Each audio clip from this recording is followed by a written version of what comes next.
Bortle here, back from the free luxury gaming tournament, guys. This is a $600 free tournament from over the weekend. We have our first place winner using Altergeists in the top cut. My goodness, what's up, Gabriel? Welcome back to the channel. Oh, hello. Thanks for having me again.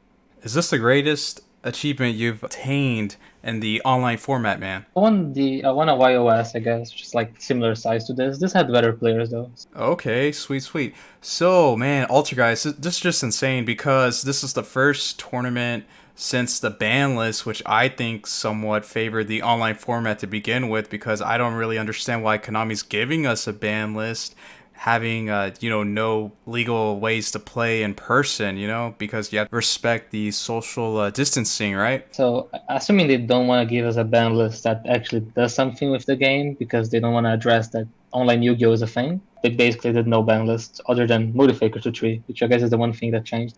That is true. That is true. I'm guessing a lot of people are forgetting about remote dueling. So, yo, guys, if you want to hear about remote dueling, click this video up here somewhere.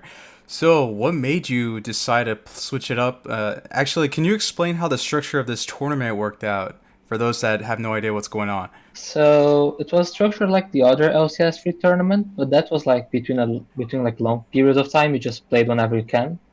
This one was made all in a weekend, but you had no deck list for Swiss, so you weren't obliged to play the same thing for Swiss.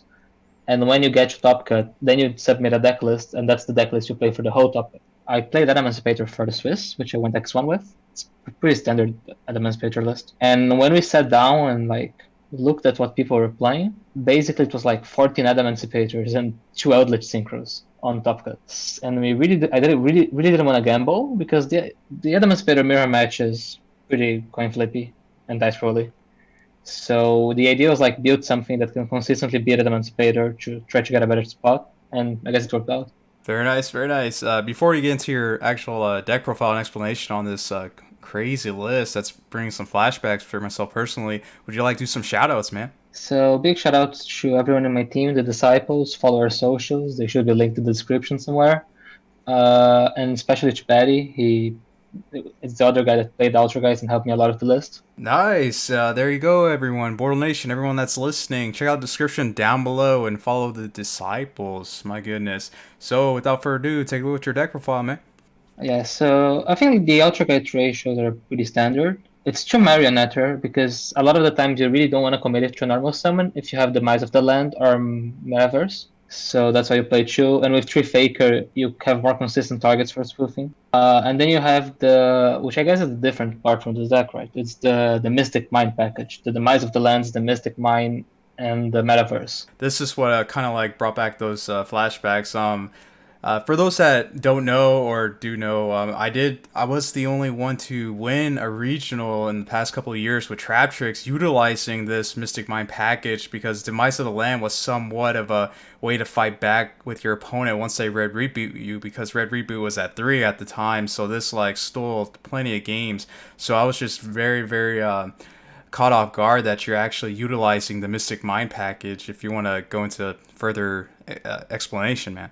Yeah, so the idea is like Emancipators have no Mystic Mine out game 1, usually. Some will have Gate Blocker, but you can like imperm the Gate Blocker or compose it. So if you open the Mice of the Land, or Metaverse, or Mystic Mine and Altergeist, and spoofing, you going first, you basically insta-win. Because you just said it, they do something, you flip Mystic Mine, and then you infinite loop them with Melusi Conceal and spoof. So the idea was like you want to have as many wins going first against Emancipator as possible, and this is the best Altergeist list that can also like consistently beat it going second, because like the board actually doesn't end on that many negates, like spare trap wise. They have like Herald Savage best case scenario. So if you open like multiple Mystic Mines, Extravagance, Imperm, you could have a fighting chance, or like Metaverse Strike also works. Sometimes they don't have lethal on board, so the Mice of the Land Strike also works. So that was the idea behind it. And it's also not terrible against Eldritch Synchro. Like they have outs, but if you buy a turn with 3 Multi-Faker, you basically can like out your own Mystic Mine on the end phase by like controlling the amount of monsters you have. And then after you Faker and you do the Hexia play and you just put like so much pressure. That's usually enough to win that matchup as well. Wow, very nice. Pretty much everything else in this in the main deck is kind of self-explanatory because you have the couple of dualities. I really don't see people using more than two, sometimes three actually, and the extravagance is because it's a free draw card right there. And how come you chose one manifestation and one protocol on this list? Yeah, so we really didn't think two protocol is necessary. You had to up your number of Altergeist cards because of spoofing before, but now with 3 Faker, you have way more consistent Faker access. So protocol is basically a brick, and you, as I said, you don't really want to normal summon a monster when you have Mystic Mine access. So by playing 1-1 and also only 2 Marionetters, so your Marionetter is less dead, it's usually enough, and you'd rather draw any of the other cards going second than the protocol. And you don't need the second manifestation now because there's 3 Faker, so there's no reason to revive it. How did it feel to imperm Faker everyone at this top cut? No, broken. I mean, I think like when you're playing a deck like this, you need a bit of variance. It's nice that with 3 Imperm, 3 Faker, you have like not a consistent, but it's like lower than 10%, but it's still like a pseudo FTK going second. So it's like another extra win condition, and it feels so good. Did anyone actually was able to resolve evenly or lightning storm against you? Yeah, I got like Storm twice. I think one time I actually had the Judgment, but I had Manifestation and Judgment set, so it just wasn't worth the Judgment. I just let it resolve and chain the Manifestation to it to get the Faker. I think evenly is actually like a bigger concern than Storm, because or if they have like Storm and evenly, because now with Faker, and you almost always have Faker access. Even if they storm you, you're probably still getting the Silk, and it's still an interrupt. And like post side, that is when I expect people to have storms and evenlies. The side deck's pretty built for it. Oh yeah. Actually, speaking of your side deck, yeah, let's jump right into it. I guess I can see that you're playing the bigger kaiju packages. You have sphere motes and lava golems. How do those work out for you? I didn't actually get to go second against Emancipator that much. I think I only went once. But the idea was like you want to see a kaiju and a way to get to Mystic Mine. So like if you draw a kaiju, I mean lava golem or sphere. So if you draw like lava golem or sphere and the Might of the Land, Mystic Mine, Terraforming, Metaverse, you beat the rock board. So it's more consistent than trying to reliably play hand traps because this deck also breaks if you take out too many engine cards. And rocks can just play through 2 hand traps, but like no rock hand plays through sphere mode Mystic Mine. And you actually have the dark bribes and solemn judgments for those back row hates too. Very Yeah, nice. so the idea was like if I expected my first opponent to play rocks, so if he won the die roll and I realized looking at my hand I couldn't beat him, I could just go first and like win game 2 for sure and have a very good chance at game 3. So I really wanted to have like a lot of cards for Lightning Storm because it's usually the only back row out that rocks were playing.